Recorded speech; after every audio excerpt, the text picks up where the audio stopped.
You know, it's tough to lose on opening day, especially to one of your biggest rivals. And you can tell that Altuve took it hard last night if you saw the footage of him driving home.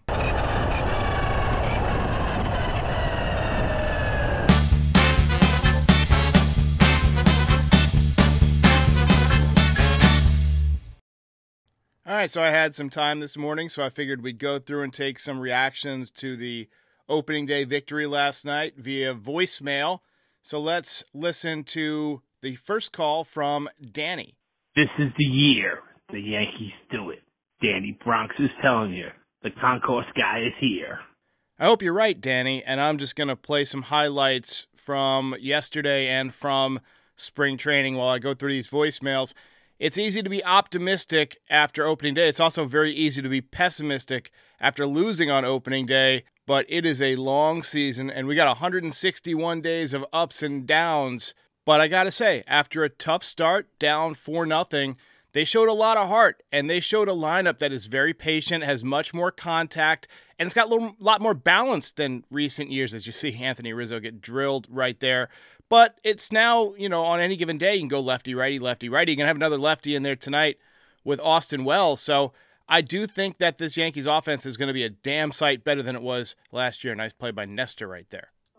Hey, Derek. Yankees win. I was just wondering if you guys, easy to be a Monday morning quarterback, but future maybe go with Holmes, Lasagna, and Hamilton in that order. But regardless, what a great game. I'll tell you what, it's good to hear Yankees fans get excited for once. It's been a while since we've had this kind of energy.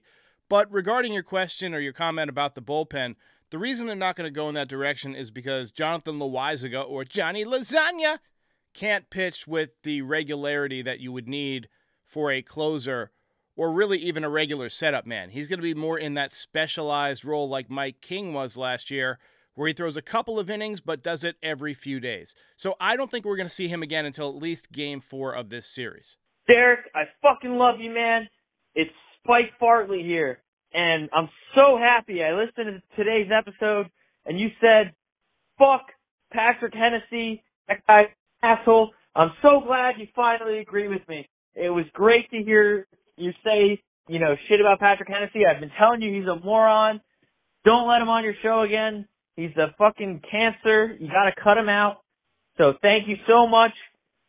Long live NYY Recaps. You have the best show on fucking YouTube. So appreciate the call. And typically we don't swear a ton on this channel, but I'm going to allow it today because I'm too tired to edit it. But I didn't say F Patrick Hennessy.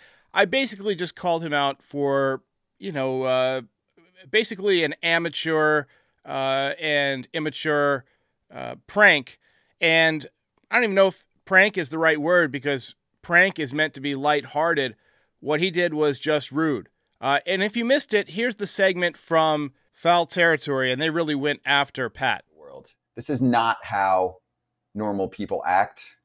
This is such a classic case of, frankly, being a bitch. So we can show the video of a dude that tried to basically go at Anthony Volpe. Let's run it. We're on the way to Anthony Volpe's autograph signing. I'm going to try to have him sign this tweet. I was criticizing him for hitting a home run when the Yankees lost, smiling after, whatever. I think he's going to sign it.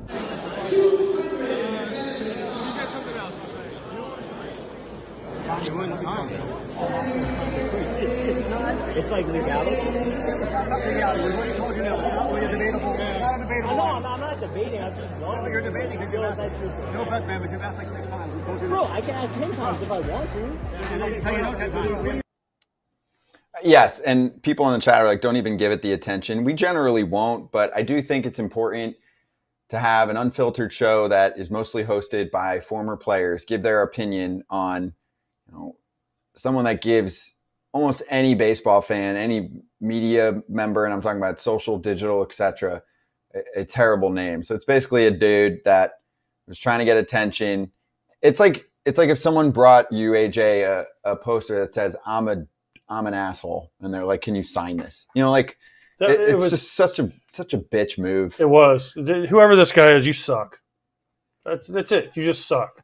I mean, you suck. I don't even know who this guy is. I've seen this video Because here's the thing.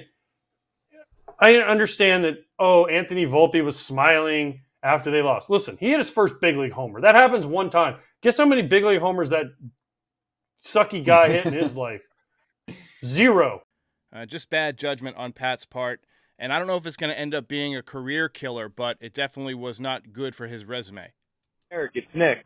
One thing I wanted to say is this year, Juan, Soto, and Aaron Judge, second and third, just that those two different looks left to right is going to be a big advantage for us. Just because watching that first game yesterday and seeing Soto in his stance, like really straddling that plate with his level swing that just kind of just slices through the zone, and then right after that you get Judge on the right side, 6'8", squatting down, and he just looks like he's swinging a wiffle ball bat. Like, if he just touches that ball, it's going out of the park. I mean, that left to right dynamic, those two different stances from two monsters, I think is just really hard for pitchers to be able to navigate, and hopefully we could do more of that. Maybe get some Austin Wells in there. He's got a real nice swing too, left to right.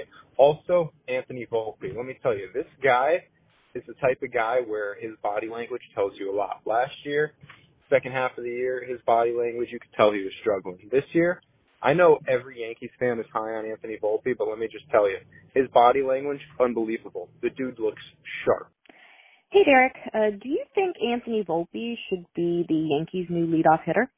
A lot of optimistic calls so far this spring, especially about Anthony Volpe. Complete polar opposite of last year when a lot of people were really down on Anthony Volpe towards the end of the season. He obviously hit 209. But this year, you see the line drives, you see the speed, and he had some really patient at-bats last night. I actually tweeted that if he keeps having at-bats like he had last night for a couple of weeks, he could end up in that leadoff spot. So I do think that he is on the pathway to being the leadoff hitter, but he's got to show it for a while. Last night at the end of the day is just one game, but if he shows patience and the ability to get on base and hit line drives with his speed, it makes a lot of sense for him to be in the leadoff spot, but he's got to be a leadoff type hitter first, and that's not what he was last year. All right, so tune in after the game tonight. It is on Apple TV.